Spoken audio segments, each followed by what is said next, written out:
So let's show Black Manta. All right. And you're gonna go cannon. I'm gonna go cannon. Cool. Throne room. I didn't pick throne room. That's okay. So Black Manta, basically, the idea is for his normal attacks, he uses these blades. It's kind of like a Navy SEAL stuff, like a lot of slashing attacks.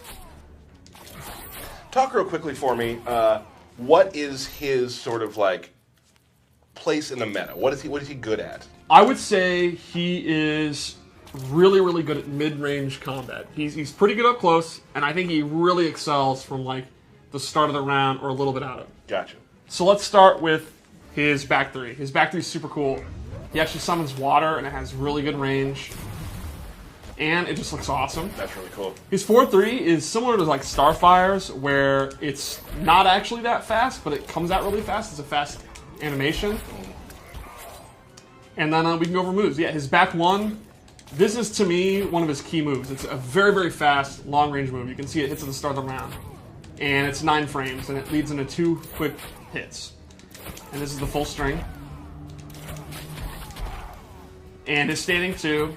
Again, you see a lot of these really fast knife attacks. They're really good for breaking armor and staggering. His 2 down 3 ends in a low, and then you can cancel into a special move. Another key normal is his forward 2. You know, I talked about his range. This is one of the key. Like, this is I would call this a good footsie tool.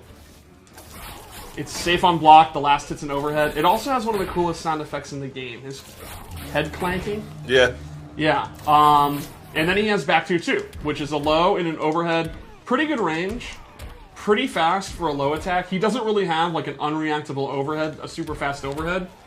So it's not so much like a 50-50 tool, but it's a great move to start your pressure. Awesome. Here's his throw, which is one of the coolest in the game. I love his throw. Do the other one. It's just brutal. The backstabbing is so good. His uppercut's pretty good. He uses a prop, which is always good. His sweep is super cool. I-beam. Jump attack I-beam. A really good jump, too.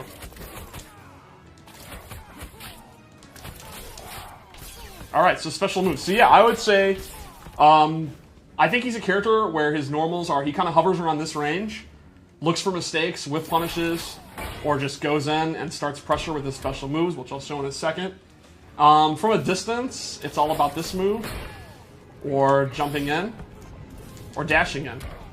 I think basically he's going to be one of those characters, like you'll use this move like Black Adam's forward 1 or Superman's forward 2. Like he'll outrange you, and he'll be able to close the gap really quickly with his normals. Awesome. So special moves. We'll start with Manta Rays, which is a multi-hitting kind of mid-range projectile. The meter burn version is extended and it's safe on block, so you can use it like a block string, and it'll always be safe on block. It's not a full-screen projectile. It's not really meant to be like a zoning tool. It's more like you can use mid-range if you think they're going to dash in, or you can end your combos, or it's a way to, you know, end a juggle combo. Then he has Shark Attack, which is a really fast torpedo. And this is kind of like a Superman punch style move, or a Raiden torpedo, where it's a great whiff punisher. It's a great combo ender. It's also his wake up attack. So it's a high risk, high reward, well, high risk, low reward wake up attack. And if you meter burn it, it extends. And this is going to be one of your key juggle enders. You can also do this in the air. And you can still extend it there. Nice. So then he has his harpoon gun. Oh, another normal I forgot, which looks super cool. Just beating you with the end of his harpoon rifle. So he has a harpoon gun, and this is not a traditional like zoning tool, but it's a lot faster than you think. It has really, really good recovery, and it's kind of a great full screen check. Like it's not like a fireball that you'd spam, like a Dr. Fate kind of fireball, but it's really good to kind of do. And if they're trying to like dash in to get into the range of your normals, you can use it. You can meter burn it and get additional damage. And if they have, it's a high, and if they happen to duck it, the recovery is pretty good. It's going to be pretty hard to whiff punish. Not impossible, but pretty hard. It's definitely one of those great moves where you can just kind of do it and keep the opponent like patient, wanting to walk in, and then you can walk into your range, and then you're good to go in your forward 2 range. Gotcha. He also has an air version, which again is pretty quick, pretty decent recovery when it whiffs, and he has two versions. He can hold down, and it'll be a little bit closer, and the meter burn is super cool. Stomps on him. And again, I think this is a great space control move to use full screen, and the opponent's going to have to slowly walk in, and then when the opponent gets to here, you can go into back one. Cool. It's also a great combo ender.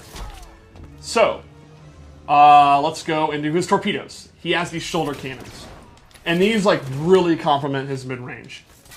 You put them out, and then they don't track the opponent. They always go in this space, but it kind of covers this whole like mid-range thing. If they happen to jump, they're going to get hit. If they're standing, they're going to block them, and then they're safe. And then the meter burn is 2 that also launch. So this is one of his key combo starters, for example. And then you get the pop-up, you get the back 3, and you get your jungle combo. So I think these are going to be good as combo starter, as space control, and then block pressure. You can kind of do stuff like this, and then, you know, they're going to respect that, and then you can do the whole string, or you can use his character power, which I'll show in a minute. And the thing about the rockets is, if you hit him, if you see that he's doing them, and you poke him out of them, the rockets will fly away. So it's not guaranteed pressure. They're not we were playing earlier, and there's a couple times where I was able to get through it, and I thought I was going to get hit. Cause they'll actually fly off. There's certain things in the game where you'll actually get hit in those situations. Those are gone. These are not, and that's the way they're balanced. But the nice thing is, as usual, you know, it's a conditioning thing. If the opponent's looking for the rockets, that's going to free you up to do his other pressure, his throws and stuff like that. He also has a teleport move. And this is a great anti-zoning tool. So if you're struggling to get mid-range, you're struggling to get your harpoon game going, and the opponent's using fireballs against you, you can make a hard read and do a projectile. And if you meter burn it, you get an I-beam, and then you get a combo. Or you can drop the combo. There you go. There's obviously better combos you can do, but that's my example. That's the top one. That's the top. A standing one and do a lift 4-3. Yeah. Yeah, now, this is unsafe. The regular one is unsafe, and meter burning it, you can duck it. The beam will punish it. You know, it's high risk, high reward. It's really kind of a move that you want to predict the opponent's doing the fireball, and then you just go for it. It's a YOLO move. And it's also a combo extender. So, like, it'll combo off this, and you can do your combo. You can actually, if he's not invincible when he's doing it, you can hit him out of it. Like, there's a lot of risk to it, but it's one of those moves where if you have the courage to establish that you're willing to do it, the opponent's going to be out to scared of it. Very reminiscent of Supergirl's teleport. Cool. And I guess it's time for his character power, which is super, super cool. It's the ability to use his jetpack. And he actually will start hovering. Now, this does not control like Hawkgirl's Flight or like Ermac's Levitate and MKX. You actually have to hold it down, and I'll turn the meter back on. You can see the little character power meter. So that's how much jet fuel you have. And you can hold it down and hover like this, or you can kind of boost yourself. You can also instantly go down if you want. And this has many, many purposes. You can use it full screen. Let's say the opponent is shooting mid fireballs at you, right? You can hover over, dodge the fireballs, and then do, like, he could do from the deep. And you can actually jump in the air, start hovering, and then punish the recovery of the fireball with your air harpoon. Or you can use it up close in combos.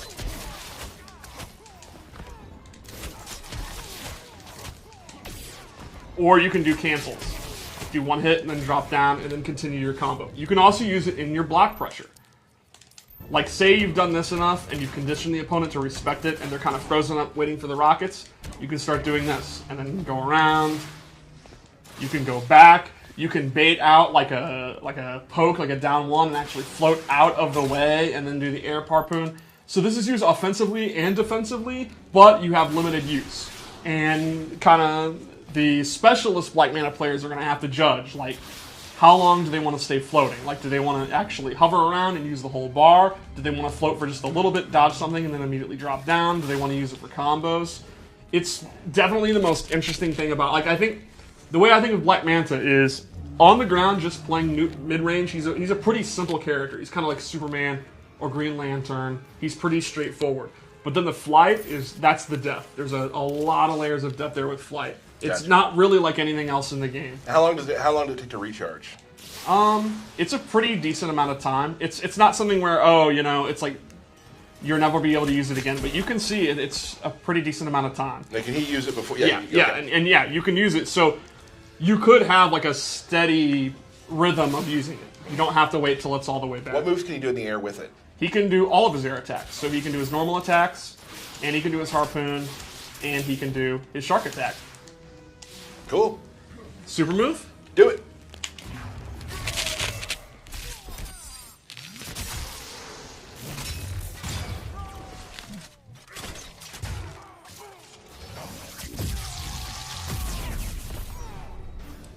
Kitchen sink stuff right there. Yeah, he pretty much uses all of his coolest tools in one big move. Right on. Cool. So yeah, I think Manta's going to appeal to people who want to outrange people. They want to outrange the other player, and they want to be able to deal with zoning, but they're not the type of player that wants to sit full screen and zone themselves. They want to get in, but they want to prevent the opponent from being able to get in. People are asking about the transition. Oh, the transition? Right. Well, it's another Black Manta, but my explanation would be this is a game about the multiverse, and that is actually the Black Manta of Earth 7191, and it is not this Black Manta, so it's perfectly canon. It makes a lot of sense. That other Manta is sitting out there waiting for the regime to fall, and then he's going to try to take over Atlantis. He's hoping no one will notice. It's not the same Manta. Right, you went deep on that. Yeah, that's canon. That's canon. That is Injustice 2 canon starting right now. Yeah. Cool. Let's talk about his other outfits. His other outfits. Yep. He has some really, really cool gear. I would actually say his gear is maybe, like, among my friends here, among the most popular in a long time. It's some crazy stuff. You can see his jetpack changes, that's his accessory, and some really crazy lighting and helmets. And you can see his beam change color. So this is so cool when you see his intro and the lights come on and stuff. So it shows, yeah. Yeah, it'll actually show. It's super, super cool. So with this loadout, I went with two abilities that buff his Manta Rays. You can see he has a lot of normal attacks that uses Manta Rays. He has the Manta Ray special move. So the first thing I gave him was Dark Suit, which is a buff. This will buff his Manta Rays. They will do more damage, and you can actually see the effect change. The effect looks so cool, like the flames. At the price of he takes a defense debuff. So he will take more damage, but his rays do more damage. And then to complement that, I gave him low sweeping Manta Beam, which is a really high damage, good low attack. You meter burn it, it'll actually go all the way across the screen. So this would be a great Manta zoner. This would be a great Manta loadout if you like zoning with the fireballs. And you're using a lot of the beams in his combos. I thought we lost you there for a second. You can go ahead and use this. Take the risk on using Dark Suit. Like, I mean, this will do pretty good shit. So, one more loadout? That's a good Manta zoner, huh? Yeah. I like this one. It's super cool. Ooh. All right. So again, different colored beam, and man, that glow, that's really cool. So with this one, I gave him two really interesting space control tools. The first is his Tidal Wave, where you actually blow up a water tank off screen, and it'll delay and then come out. And the cool thing is, you have a brief amount of time where you can actually move while this is going on, and you can do combos with it. So the opponent's sitting there blocking, and then you actually have time to kind of go in when it's coming out. And the meter burn actually comes out the other way. So they'll come to you, you have to block behind, and then you can do combos. The second thing I gave him replaces his torpedo move with the Black Pearl Grenade, which you will roll on the ground, and it has different distances. You can do it close, very far, and that'll trip the opponent. If you meter burn it, they'll actually get caught in this whirlpool, and you get a free combo. Trust me, you get a... Alright, this time I got it. Your combos are on point today. Yeah. I mean, do you want to try? I've never played him, no, I'm good. Yeah. So, if you really like his mid-range game and you want additional combos, these would be a great loadout. I think the Tidal Wave is especially cool. That's kind of if you like setups and knockdown setups and they're going to delay to wake up and you predict they're going to delay to wake up, you can use this, and then they have to block from behind. Some super, super fun setups with the Tidal Wave move. And I love setups. Awesome. Yeah, I mean, you're a setup guy. I'm a setup guy. Yeah. God or guy? god. You're not a Fine, god. fine. Cool. Well, thank you, Yeah. Steve. He has some amazing looking gear, and I love Yes. all the color changes. That's really, I mean, I know the fans love when that changes sort of like some of their particle effects as well, so that's really cool. Yeah, Awesome. I think Manta turned out really, really awesome. Well, that is